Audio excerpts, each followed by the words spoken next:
Hi guys, it's Nikki from Love of Dirt.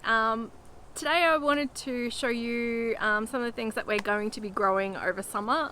Summer is probably one of our most challenging seasons here for us in the subtropics. It's also a time when we scale back a lot of things, but I did want to show you guys what we do grow because we always like to have food that we can harvest from our garden. So let's go have a look and I'll show you what we've got going. So let's go through a few of the things that are pretty resilient over the warm months. The first one is okra, and it's probably not a traditional veggie that us Australians would grow and eat, or maybe we don't buy it, but it is a really good staple crop to have growing with a little, like very little input from us. So we usually just chuck it in and go. The next one over the back you can see basil. Basil's really great over summer, just sort of does its thing. So another really good one is beans. So there's a couple of varieties that are a bit more resistant to rust, which is a common problem that we get here in the subtropics. But one of the main problems that we get with growing beans over the warmer months is bean fly. They're tiny little flies. You'll probably never ever see them. The stings look like little dots on the leaves, and what they do is they sting, and then their larvae burrows through the stem and then hatches out at the base of the soil, and the plant collapses. It looks like it's rotten, but if you look closer you'll see like the little pupate little I guess cocoons at the base. So yeah, it's devastating in the subtropics, and in I think it's more common in more tropical areas, but we have a real problem with it here. The other problem that we get is mite damage. So I have some beans over in a different garden that has had considerable mite damage, but basically it just looks like it looks like rust, but rust is kind of more powdery. This looks like the leaves are basically chewed, and then they kind of look brown, and it also affects the actual pods of your beans. If you really want hands off, definitely look into growing snake beans instead. They still get the bean fly. I know some seed companies say that they're resistant to bean fly, but no, they absolutely do get bean fly, but they probably can tolerate it a little bit better. Usually they'll hatch out the pupates, or whatever you call them. They hatch out sort of at a section and right at the base, so the plant can still keep growing, but it will never really thrive. But yeah, they are really good to they just grow, and they're so prolific, the snake beans. So yeah, it's one sort of staple crop that we always grow here over summer. So another one is eggplant. So this one here, this variety is a ping tongue long, and it's kind of like a long skinny variety. We overwinter these. We seem to get more in the early spring than any time of the year, but this one's a new seed that we planted probably in August. So yeah, they're really resilient, and nothing really seems to attack them except for flea beetle. A few odd things, like there is a grasshopper right there right now. You can see him, but he's not really, the plant's pretty happy and healthy, so it's not really affecting it. But yeah, definitely a staple crop. Yeah, I know people either love them or hate them, but I've been finding all sorts of creative ways to use them in the kitchen, and I wouldn't do without them now. So chillies and capsicums are really great to grow over summer.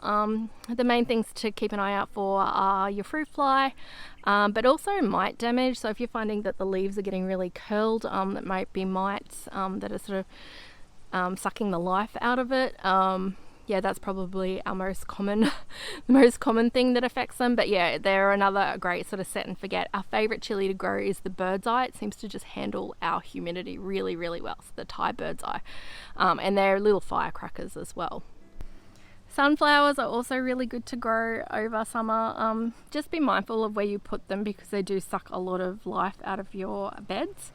So I've sort of planted them along this edge here, but I haven't intensively planted anything else. It's like a one or two thing. So yeah, they grow really well over summer, and they're beautiful, and they attract lots of beneficial insects to your garden. So corn is another really fantastic one to grow over summer. There are some downsides to growing it over summer, particularly in wet season. Basically, if the corn, when it's flowering, if it gets wet, it's very hard for things to pollinate.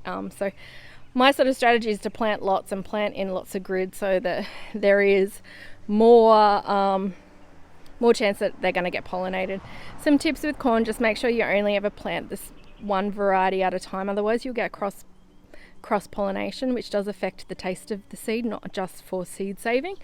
So yeah, and also plant in a grid formation, so lots, basically, to aid that pollination. But yeah, they are very heavy feeders. They need lots and lots of water. So if you are finding that perhaps you're not getting rainfall at all at the moment, maybe hold off on planting corn. We usually get about 3 runs over the warm season. We've just had one that we planted in August. These ones were planted last month, so October, and then we'll do another one probably January, February, and that will be our corn season done for us. But that allows, you could plant every month right up until January, February, but you'd need to make sure you're doing the same variety. We change varieties, so we go from a sweet corn to a popping corn to a maize, so we've got lots of variety in our kitchen, basically. But yeah, those are just some great tips for growing corn. Okay, so if nothing else, if you live in the subtropics or the tropics, make sure you plant sweet potatoes, because basically you can chuck them in and forget about them. They are so resilient. You can eat the leaves, but yeah, they do, just be mindful that they do take a little bit longer.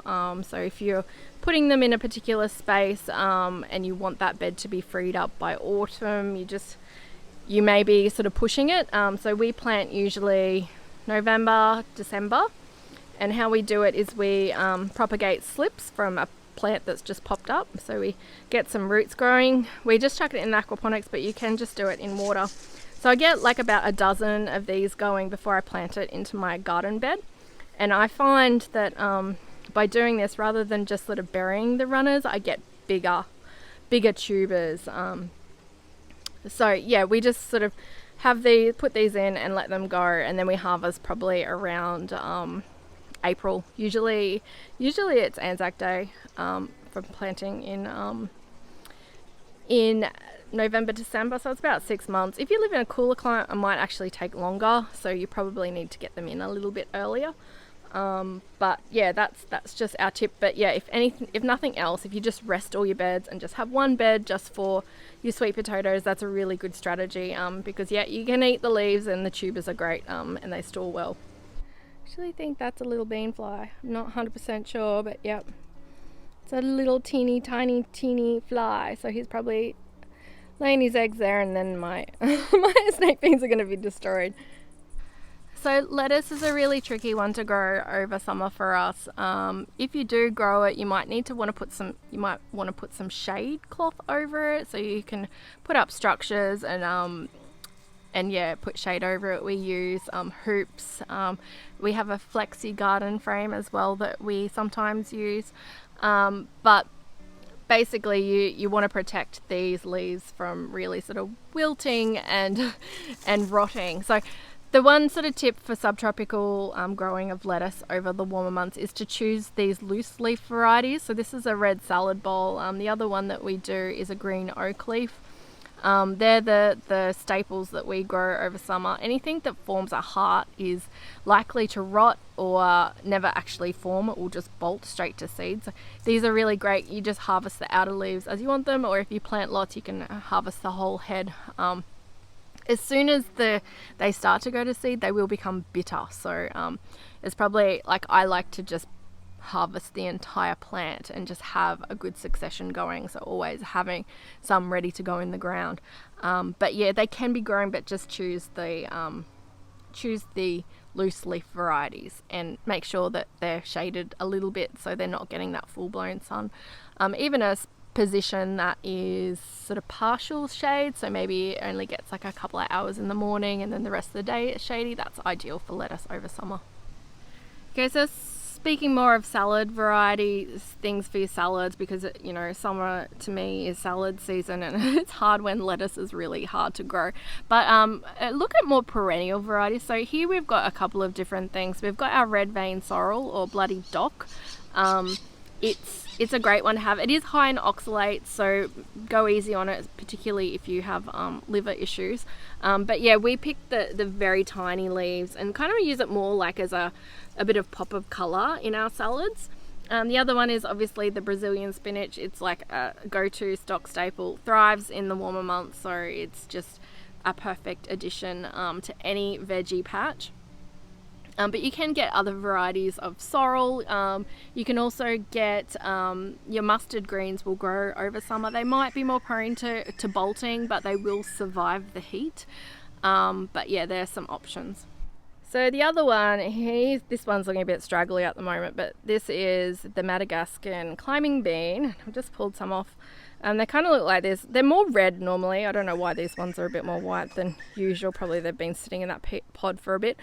But these are really great alternative to like your bologna beans, or basically they're a lima bean.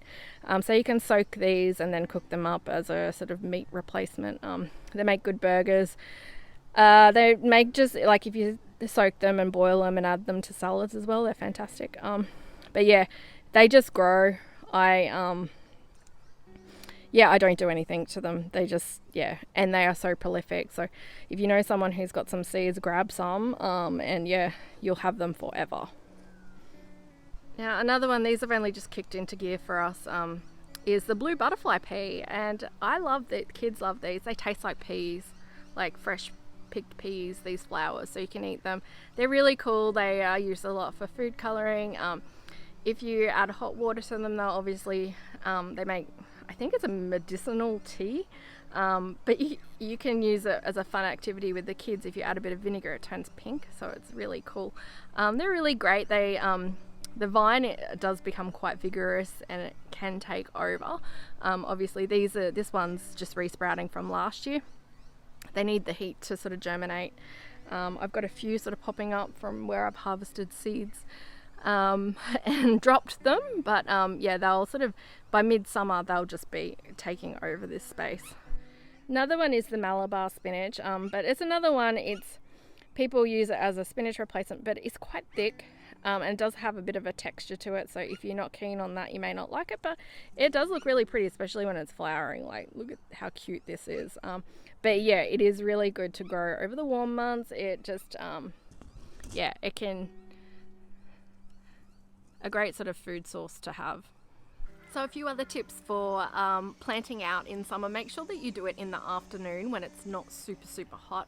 Ideally, if there's a rain coming or some cloudy days, you want to do it when it's not in those mid-30s. Otherwise, they're just going to cook. They're not going to survive. Another thing is, when you do plant out, make sure that you give them a week seaweed solution, just to give them that extra boost to help them get established. So another good one to grow over the warm months is beetroot. Once you sort of get it going, as long as you can get the plant established before it cooks, it will be fine. It will grow really well. My favourite is actually to grow over the warm months is the cylindrical ones, because they have that big long taproot and they dig quite deep. But yeah, you can harvest the leaves and use those in your salads as well, or treat it like a silver beet. It's a bit more resilient than having your silver beet, because I find that sometimes they rot over those warm months when it's lots of rainfall. But yeah, they're definitely a staple crop for us over summer. Another one is a cucumber. So there are a few varieties that I wouldn't recommend, just because they're more susceptible to powdery mildew and such. This one's a Suyo long. Sort of see it's long. It's great for over the warmer months. I also find the Lebanese muncher good. The things you just need to look out for is your powdery mildew, of course, and caterpillars can also attack the leaves. If you want something that's a little more hands-off and you can handle the flavour of them, cucamelons are really good. We normally have them. I haven't planted any seeds this year, but because they normally just pop up everywhere. But they're far more resilient to that summer heat. but they're a flavour that some people just don't like because they're also called mouse melons or sour melons or something. So they do have it like it's a lime flavour, but it can be a little bit sour to some people. So yeah, it's worth a try. If you want something that's a little bit more hands off. But these suyo longs are good. I'm hoping to have enough stock to put into the shop soon. I'm just sort of I do have a few seeds from last year's harvest, but I'm just making sure that they're all good and healthy before I sort of restock them. But yeah, definitely cucumbers, you just need to keep the water up to them and keep an eye on the powdery mildew. So my number one tip with keeping things alive during summer, if it's not raining, is basically to water deeply and less often. And I know it might sound a little bit counterintuitive. You may think, oh, I've got to water every day, but what I do is water deeply and less often, because what I want the plants to do is to dig deeper for the water. So when it is really hot and that surface level of the soil dries out from that really hot day, they're okay because they've dug deep enough to get that extra moisture, and that's where their main source of roots are. So that's my number one tip with keeping things alive when it's really, really hot. Another little tip is if you work full-time and you're not in the garden every day during summer, perhaps look at installing wicking beds, because these are really great. I actually top this up once a week. I just put the hose in and fill it up until it overflows in my little overflow pipe, and I don't have to worry about this garden at all. So this is more of a sort of a semi flower bed / perennials. I've got some Kangkong spinach, I've got my Malabar spinach, I've got some random sunflowers and other sunflowers, and some parsley going to seed. I do have some random annuals like a cabbage and some onions and things like that. But yeah, wicking beds are really, really good if you want a bit more hands off and you don't want to have to be continually keeping an eye on things, especially when it's really hot. So another cool thing that you might want to try is aquaponics. If you're handy or if you want a hobby, it's a really cool one to do. Things do survive pretty well over summer if you do have some shade over it in a greenhouse or something like that. Yeah, it's been great for us keeping things alive in summer. So another one we grow over summer is loofah. So these are the seeds I'm just about to chuck in. They usually don't kind of kick in until around February, but it's good to get the seeds in now. But yeah, they're one of those ones that they just thrive in that humid climate. And yeah, you can eat the young fruit like a zucchini. We always miss them though. They're always it's like it is like a zucchini. Like 1 second it's like the size of your finger, and then it's the size of your arm. So yeah, a good one to grow. We just grow them in our aquaponics because they do love a lot of water. So they love the hot, humid weather, and that's why we grow them over summer, because that's what we have. So don't feel bad about taking a lot of your gardens out of rotation in the summer months. That's what we do. We probably take about 50% of our gardens, we rest them over the summer months. We might just put the sweet potatoes in them and that's it. It can become quite hard to grow things when it's too hot, it's too wet, or it's too dry, or it's too windy. It's really challenging season for us to grow in, so definitely keep that in mind before you start gardening. I know a lot of people will follow people from down south and say, oh yes, this is the best season to grow, but not for us. We scale back. We definitely scale back, and then we prepare our beds ready for replanting in around February. So we've got that autumn crops going, and that's our best growing season because it's still warm enough for things to grow, but it's not that intense heat. Thanks so much for watching. I hope you enjoyed and are able to get some tips to survive summer. If you'd like to join us in the Dirt Lovers community, I do have planting plans and things like that with all of my layouts. So I'll pop a link below on how you can get to that. And if you haven't already, please make sure you subscribe and give us a thumbs up, and we'll see you guys next time. Bye!